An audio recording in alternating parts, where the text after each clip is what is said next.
24 ақпанға қараған түні Ресей президенті Владимир Путин Украинаға қарсы арнайы операция деп соғыс жариялағалы желіде осыған қатысты біраз күмәнді ақпарат тарап жатыр. Әлем елдерінде, тіпті біздің Алматыда да Украина халқын қолдау мақсатында митингдер өтті. Мұндай кезде ақпараттық соғыс болатынын да ұмытпаған жөн.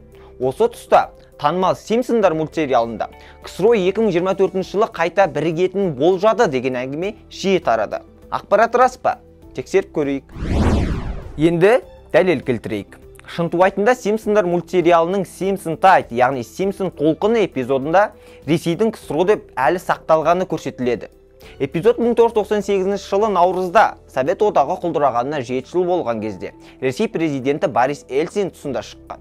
Алайда КСРО 2024 жылы қайта құрылатыны туралы ештеңе айтылмайды. Мультсериалда КСРО жайлы қай жерінде айтылды? Үзінді көріп алайық. Здание ООН в Нью-Йорке. Это там.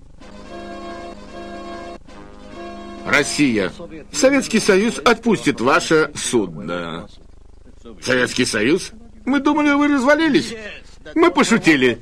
Россия, Советский Союз.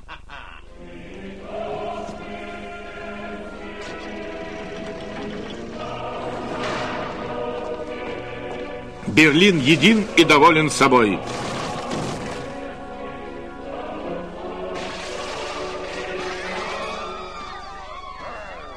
Долой капитализм!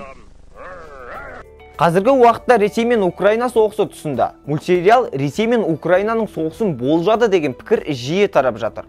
Мультсериал шоураннері, яғни орындаушы продюсері Эл Джин Ресей мен Украина соғысын болжады деген қауесетке қатысты мынадай комментарий берген. Оның айтуынша, сериал әлемнің қалай өзгеретінін көрсеткен, алайда нақты Ресей мен Украинаға қатысты негіз іздеудің қажеті жоқ деп айтты. Каналға және желі парақшаларымызға тіркеліп, достарыңызға, туыстарыңызға бөлісіңіздер. Шындыққа әркімнің ақ бар таласы.